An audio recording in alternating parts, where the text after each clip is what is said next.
नमस्कार, बहुत बहुत स्वागत है आप सभी का। आपके साथ मैं हूं करिश्मा। एक बड़ी खबर के साथ इस वक्त के बुलेटिन की शुरुआत करते हैं। दिल्ली दंगों से जुड़ी इस वक्त की एक बड़ी खबर मिल रही है। आम आदमी पार्टी के पूर्व पार्षद ताहिर हुसैन पर दरअसल आरोप अब यहां पे लगा। शाह आलम समेत 9 लोगों पर भी आरोप अब तय बताया जा रहा है। दिल्ली की कड़कुजमा कोर्ट ने दरअसल ये आरोप तय किया है। तो इस वक्त की बड़ी खबर आपको बता रही है। दिल्ली की कड़कुजमा कोर्ट ने ये आरोप तय किया है। दिल्ली दंगों से जुड़ी इस वक्त की बड़ी खबर। आम आदमी पार्टी के पूर्व पार्षद ताहिर हुसैन पर आरोप तय। इसके साथ ही शाह आलम समेत 9 लोगों पर भी आरोप तय। तो बड़ी खबर लगातार आप तक पहुंचा रही है। लगातार आम आदमी पार्टी इस वक्त भ्रष्टाचार के आरोपों में एक तरफ घिरी हुई है तो दूसरी तरफ मुसीबतें कम होने का नाम नहीं ले रही है। हाल फिलहाल में जिस तरीके से सत्येंद्र जैन के कई वीडियो सामने आए, ऐसे में आम आदमी पार्टी से स्पष्टीकरण मांगा जा रहा है। तो इस वक्त काफी ज्यादा आरोपों से घिरी हुई आम आदमी पार्टी, परेशानी लगातार बढ़ती हुई।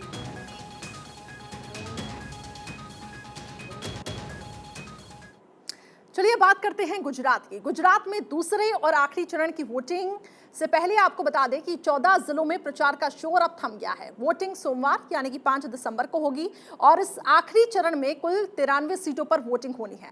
89 सीटों पर वोटिंग पहले चरण में हो चुकी है। देखिए गुजरात से ये रिपोर्ट।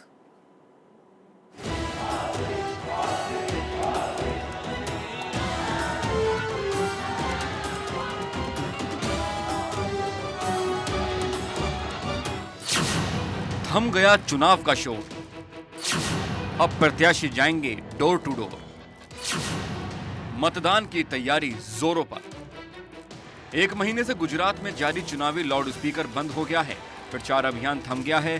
चौक चौराहों पर जारी शोर पर विराम लग गया है। अब उम्मीदवार डोर टू डोर लोगों से मिलेंगे। गुजरात में चुनाव क्लाइमैक्स पर पहुंच गया है। लोगों को अब 5 दिसंबर का इंतजार है, जिस दिन प्रदेश के मतदाता दूसरे और आखिरी चरण के लिए लोकतंत्र के महापर्व में शामिल होंगे और वोटिंग करेंगे। 2 चरण में होने वाले मतदान में सोमवार को सेकंड फेज के लिए वोटिंग होगी, जिसके लिए तमाम पार्टियां पूरी ताकत झोंक रही हैं। बीजेपी के नेता पूरे एक्शन में दिखे। उत्तर प्रदेश के मुख्यमंत्री योगी आदित्यनाथ से लेकर केंद्रीय मंत्री स्मृति ईरानी तक चुनावी मैदान में जुटे। दूसरे चरण की वोटिंग को लेकर तैयारियां जोरों पर हैं। दूसरे चरण का मतदान भी पहले चरण की तरह ही सुबह 8 बजे से शुरू होकर शाम 5 बजे तक चलेगा। 5 दिसंबर को दूसरे चरण की वोटिंग होगी। 93 विधानसभा सीटों में मतदान होना है। 14 जिलों के मतदाता करेंगे मताधिकार का प्रयोग। बनासकांठा, साबरकांठा, पाटन, मेहसाणा में मतदान। अरवली, गांधीनगर, अहमदाबाद और आणंद में वोटिंग होगी। खेड़ा, महिसागर, पंचमहल, दाहोद, वडोदरा और छोटा उदयपुर में मतदान होना है। बीजेपी ने नए उम्मीदवारों पर दाव लगाया है। 93 में से 63 नए उम्मीदवार मैदान में उतारे हैं। कांग्रेस ने 62 नए चेहरे उतारे हैं। बीजेपी जहां टारगेट 150 के लिए फाइट कर रही है, वहीं कांग्रेस कमबैक की फिराक में है, जबकि आम आदमी पार्टी अपना आधार बनाने के लिए लड़ रही है। 5 दिसंबर को वोटिंग होगी और 8 दिसंबर को नतीजे आएंगे। इस दिन पता चल जाएगा कि गुजरात में सत्ता के सिंहासन पर कौन काबिज होगा। बीजेपी लगातार 7वीं बार बाजी मारने की कोशिश में है और इसमें काफी हद तक सफल होने में कामयाब होगी। Bureau report, Bharat 24। वहीं देखिए, चुनावी रण में जब शिक्षा, स्वास्थ्य, महंगाई, रोजगार और विकास पर बात होनी चाहिए, तब प्रधानमंत्री नरेंद्र मोदी को नीचा दिखाने के लिए यही कांग्रेसी नेताओं ने जिस तरीके की बयानबाजी दी, उससे सवाल खड़े हो रहे हैं। कांग्रेसी नेताओं में गालियां देने की होड़ मच गई है। इसकी शुरुआत मधुसूदन मिस्त्री ने की और इसके बाद तो उसकी झड़ी लग गई। मल्लिकार्जुन खड़गे ने रावण और फिर BS उग्रपा ने भस्मासुर कहा। इसके साथ ही बीजेपी को मौका मिल गया। बीजेपी ने कांग्रेस पर जबरदस्त हमला बोला और कहा कि प्रधानमंत्री मोदी का अपमान किया जा रहा है। देखिए, क्या आपको रावण के जैसा सौ मुख है? क्या है? ಮೋದಿ ಒಂದು ರೀತಿಯಲ್ಲಿ ಆಧುನಿಕ ಭಸ್ಮಾಸುರರು ಅಂತ ಹೇಳಿ आज मैं कहना चाहता हूं कि 100 गाली पूरे हो चुके हैं। कांग्रेस ने अपने आप को शिशुपाल के रूप में प्रस्तुत किया। गुजरात में चुनाव प्रचार का शोर तो थम गया, लेकिन इस दौरान माननीयों के बिगड़े बोल खूब देखने को मिले। प्रधानमंत्री नरेंद्र मोदी पर कई बार निजी हमले किए गए। चुनाव के दौरान ऐसा लगा मानो गाली कंपटीशन लग गया हो, जिस पर बीजेपी ने विपक्षी नेताओं पर करारा वार किया है। बीजेपी ने पीएम मोदी पर निशाना साधने वाले विपक्षी नेताओं पर भी तंज कसा और कहा कि इससे विपक्ष के नेताओं की सोच का पता चलता है। सोनिया जी ने तो खुद कहा था मोदी जी मौत का सौदागर हैं, मोदी जी को कॉकरोच कह लिया, मोदी जी को चूहा कह लिया, नपुंसक कह लिया, औकात दिखा देंगे गुजरात में यह भी कह दिया है और चोर भी कह दिया है। पूरी फहरिस्त है मेरे सामने, मगर आज मैं कहना चाहता हूं कि 100 गाली पूरे हो चुके हैं। 100 गाली पूरे हो चुके हैं। कांग्रेस ने अपने आप को शिशुपाल के रूप में प्रस्तुत किया है। चुनावी गदर में गालियों की गूंज, माननीयों के बिगड़े बोल, चुनाव में हेट स्पीच की चर्चा। कांग्रेस के कई नेता पीएम मोदी पर लगातार अभद्र भाषा का प्रयोग कर रहे हैं। रावण वाली टिप्पणी के बाद अब कर्नाटक से कांग्रेस के पूर्व सांसद बीएस उग्रप्पा ने पीएम मोदी को भस्मासुर बताया। ಆಧುನಿಕ ಭಸ್ಮಾಸುರರು ಅಂತ ಹೇಳಿ ಈ ದೇಶದ ಮುಂದಿನ ಏನು ಶಿಲ್ಪಿಗಳಾಗುವಂತ ಮಕ್ಕಳ ಭವಿಷ್ಯದ ಮೇಲೆ ಅವರ ಬದುಕಿನ ಜೊತೆನಲ್ಲಿ ಚೆಲ್ಲಾಟ ಆಡುವಂತ ಪ್ರವೃತ್ತಿಯನ್ನು ಇವತ್ತು ಭಾರತೀಯ ಜನತಾ ಪಾರ್ಟಿಯವರು ನಡೆಸ್ತಾ ಇರಬೇಕಾದ್ರೆ ಇದನ್ನು ನಿಜಕ್ಕೂ ಸಹ ಅತ್ಯಂತ ಕಠಿಣ ಶಬ್ದಗಳಿಂದ ಖಂಡಿಸಲಿಕ್ಕೆ ಬಯಸ್ತೇವೆ। गुजरात में जब से चुनावी बिगुल फूका गया है, आए दिन कांग्रेसी नेताओं की जुबान फिसलने लगी है। पीएम मोदी के खिलाफ अभद्र भाषा का प्रयोग कर रहे हैं। चुनावी शोर में गालियों का जोर अपना दम दिखाने लगा है। चुनाव के दौरान गाली फैक्टर जमकर गूंजा। कांग्रेस अध्यक्ष मल्लिकार्जुन खड़गे ने पीएम मोदी को रावण तक कह दिया। आप किसी को मुद्दे को मोदी को देखकर वोट दो। अब भाई तुम्हारे को तुम्हारी सूरत कितनी बार देखना, कारपोरेशन में भी तुम्हारी सूरत देखना, एमएलए इलेक्शन में तुम्हारी सूरत देखना, एमपी इलेक्शन में भी तुम्हारी सूरत देखना। हर जगह कितने हैं भाई? क्या आपके रावण के जैसा 100 मुख है? क्या है?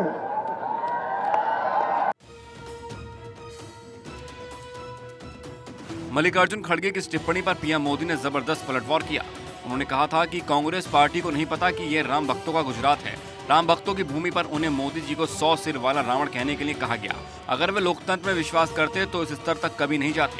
वो एक परिवार में विश्वास करते हैं, ना कि लोकतंत्र में। चुनाव के दौरान ये कोई नया नहीं है, बल्कि पहले के चुनाव में भी आपत्तिजनक भाषा का प्रयोग हो चुका है और एक बार फिर से दिख रहा है। अभद्र भाषा का इस्तेमाल करने वाले ये नेता भूल जाते हैं कि वो सामाजिक जीवन में हैं। जिस भाषा का इस्तेमाल वो अपने घरों में नहीं कर सकते, वो भाषा, उन्हीं शब्दों का उच्चारण आखिर वो मंच पर कैसे कर सकते हैं? Bureau report, Bharat 24। वहीं देखिए, गुजरात के पहले चरण का मतदान संपन्न हो चुका है। 5 दिसंबर को दूसरे फेज की वोटिंग भी होनी है और इसी बीच एक तरफ नेताओं की बयानबाजी भी शुरू हो चुकी है, दूसरी तरफ नेताओं का विरोध भी देखने को मिला। गुजरात की कुछ सीटों पर दरअसल चुनाव लड़ रही AIMIM को अहमदाबाद में जबरदस्त विरोध का सामना करना पड़ा। ओवैसी को लोगों ने इस दौरान काले झंडे भी दिखाए। देखिए,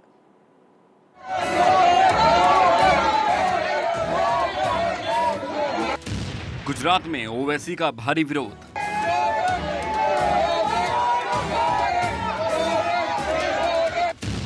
AIMIM चीफ के रोड शो में मोदी मोदी।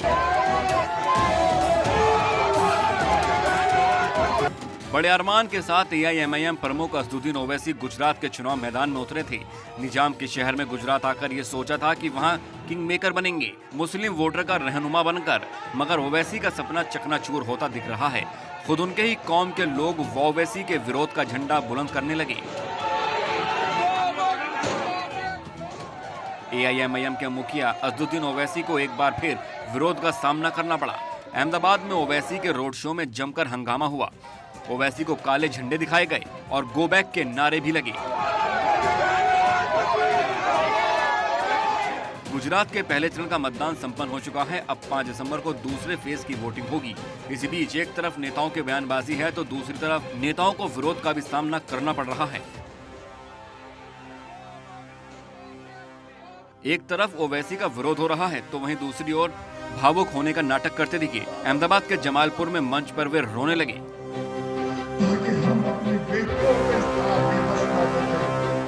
इस दौरान असदुद्दीन ओवैसी ने बीजेपी, कांग्रेस के साथ साथ आम आदमी पार्टी पर भी जमकर हमला बोला। बीजेपी की बी टीम बताए जाने पर असदुद्दीन ओवैसी ने कहा है कि ये कहने वाले गलत हैं, क्योंकि बीजेपी को AIMIM की वजह से नहीं बल्कि कांग्रेस और आम आदमी पार्टी की वजह से जीत मिलती है। ताकि किसी बच्चे को चौराहे पर लाकर रिपोर्ट भारत 24। चलिए अब आगे बढ़ते हैं। दिल्ली में कल नगर निगम के 250 वार्डों पर दरअसल चुनाव होना है और इसके लिए चुनाव आयोग ने पूरी तैयारी कर ली है। MCD चुनाव के लिए महिलाओं के लिए 68 पोलिंग स्टेशन बनाए गए हैं।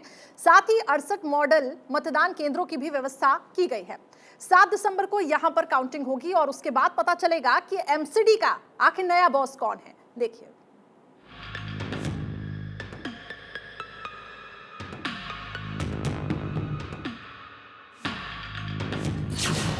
दिल्ली में कल स्थानीय सरकार का चुनाव। MCD की वोटिंग को लेकर तैयारियां पूरी। दिल्ली के लिए रविवार का दिन काफी अहम है। 4 दिसंबर को दिल्ली में स्थानीय सरकार यानी MCD के लिए वोटिंग होगी। चुनाव को लेकर सारी तैयारियां पूरी कर ली गई हैं। दिल्ली नगर निगम चुनाव के लिए तैयारियां पूरी कर ली गई। इस समय हम एक पोलिंग बूथ पर आप देख सकते हैं कि किस तरीके से यहां पर तैयारियां पूरी कर ली गई, क्योंकि जो चुनाव की प्रक्रिया पूरी तरीके से सुचारू रूप से संपन्न किया जा सके। और यहां पर अगर मैं बात करूं तो इस बार 13,000 से अधिक पोलिंग बूथ बनाए गए हैं। वहीं इस बार चुनावी मैदान में 1,300 से अधिक उम्मीदवार चुनावी मैदान में। चुनाव के दौरान सुरक्षा के पुख्ते इंतजाम किए जिससे कि किसी भी तरीके से अनहोनी ना हो, चुनाव की प्रक्रिया सुचारू रूप से संपन्न किया जा सके। संवेदनशील बूथ पर अतिरिक्त सुरक्षा के लिए जवानों की तैनाती की गई है। वहीं अगर बात करें तो हर विधानसभा में एक मॉडल और एक पिंक बूथ भी बनाया गया है। MCD चुनाव को लेकर प्रशासन पूरी तरह से एक्टिव है। 250 सीटों पर मतदान होगा। 13,638 मतदान केंद्रों पर वोटिंग होगी। 68 मॉडल और 68 पिंक बूथ बनाए गए हैं। मैदान में 1,349 उम्मीदवार हैं। बीजेपी और आम आदमी पार्टी सभी 250 सीटों पर चुनाव लड़ रही हैं। कांग्रेस के 247 प्रत्याशी चुनाव लड़ रहे हैं। वोटिंग के दौरान किसी तरह की कोई अप्रिय घटना न हो, इसके लिए सुरक्षा बलों की टीम को मुस्तैद कर दिया गया है। MCD चुनाव को लेकर मेट्रो ने गाइडलाइन जारी की है। मेट्रो के परिचालन में बदलाव किया गया है। चुनाव को लेकर मेट्रो से जुड़ी जानकारी। MCD वोटिंग वाले दिन परिचालन में बदलाव होगा। रविवार को सुबह 4 बजे से चलेंगी मेट्रो। सुबह 4 से 6 बजे तक हर घंटे में मेट्रो मिलेगी। सुबह 6 बजे से सामान्य दिनों की तरह परिचालन रहेगी। MCD में पिछले 15 सालों से बीजेपी का कब्जा है और एक बार फिर से बीजेपी सत्ता बचाने की जद्दोजहद कर रही है। तो आम आदमी पार्टी दिल्ली की सत्ता के साथ साथ नगर निगम पर भी अपना दबदबा बनाने की कवायद में है। वहीं दिल्ली की सियासत में अपने खोए हुए जनाधार को वापस पाने के लिए कांग्रेस मशक्कत कर रही है। दिल्ली से गणेश पाठक के साथ ब्यूरो रिपोर्ट भारत 24। अब बात करते हैं JNU की। JNU में जाति पर शुरू हुआ बवाल अब खत्म होने का नाम नहीं ले रहा। एक बार फिर से दरअसल हिंदू रक्षा दल आज JNU पहुंच गया है। बड़ी खबर इस वक्त नया एक वीडियो सामने आया। JNU के गेट पर फिर एक बार नया स्लोगन लिखा है।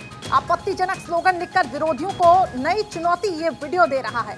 हिंदू रक्षा दल ने दरअसल JNU की दीवारों पर कम्युनिस्टों भारत छोड़ो जैसे आपत्तिजनक स्लोगन लिखे हैं और विवाद इससे और ज्यादा गहरा गया है। तो देखिए तस्वीरें आपको दिखा रखी हैं। हिंदू रक्षा दल जब इस स्लोगन को लिख रहा था, आपत्तिजनक स्लोगन से एक बार फिर से JNU विवादों के घेरे में। JNU का विवादों से गहरा नाता इससे पहले भी रहा है। अब दरअसल हिंदू रक्षा दल ने JNU की दीवारों पर कम्युनिस्टों भारत छोड़ो जैसे आपत्तिजनक स्लोगन लिखे। इसके बाद ये विवाद और ज्यादा गहरा गया है। JNU के गेट पर दरअसल ये आपत्तिजनक स्लोगन लिखे जा रहे हैं और ये आरोप अब लग रहा है हिंदू रक्षा दल पर।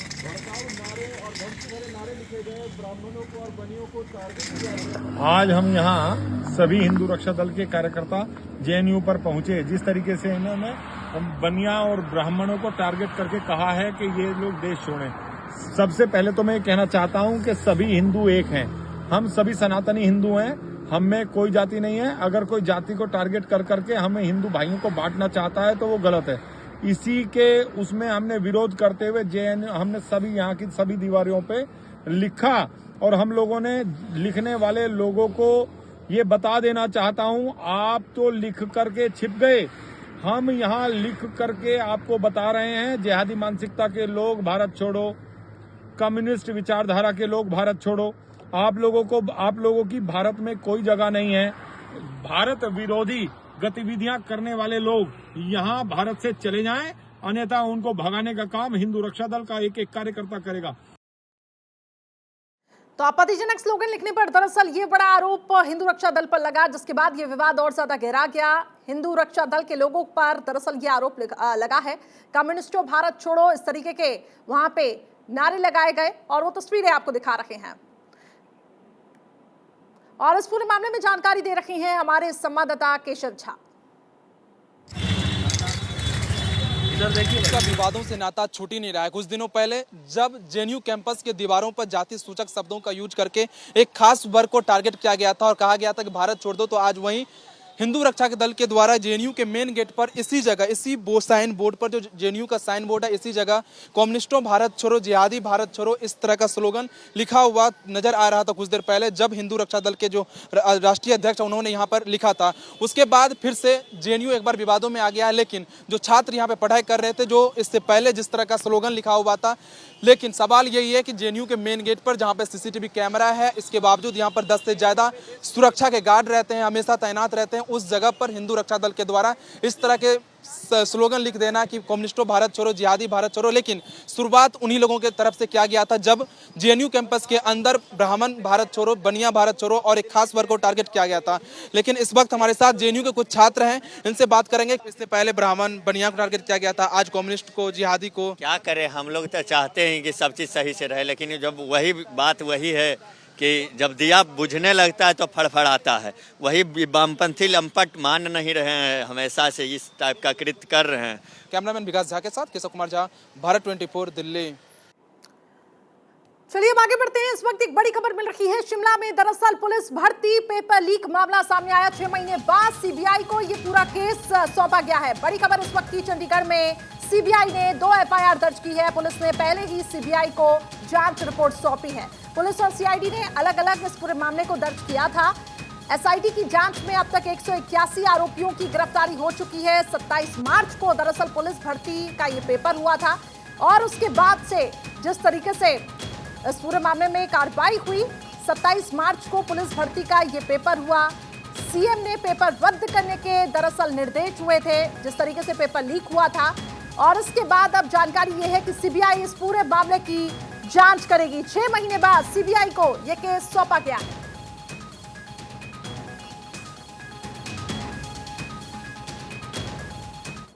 आगे बढ़ते हैं। धौलपुर में बहन का लगन टीका लेकर जा रहे एक युवक को पुरानी रंजिश में बदमाशों ने गोली मार दी। इस दौरान पुलिस और बदमाशों से मुठभेड़ भी हुई, जिसमें पुलिस ने दोनों बदमाशों के पैर में गोली मारकर उन्हें दबोच लिया। हालांकि हमले में डीएसपी बाल बाल बच गए हैं। दोनों ओर से 25 राउंड फायरिंग भी की गई, जिसमें डीएसपी मनिया दीपक खंडेलवाल के पीछा करने पर हिस्ट्री शीटर विष्णु भगत ने पुलिस पर गोलियां बरसाई। इसमें एक गोली डीएसपी की बुलेट प्रूफ जैकेट में लगी, जिसमें वो बाल बाल बच गए। पुलिस ने बदमाशों के कब्जे से एक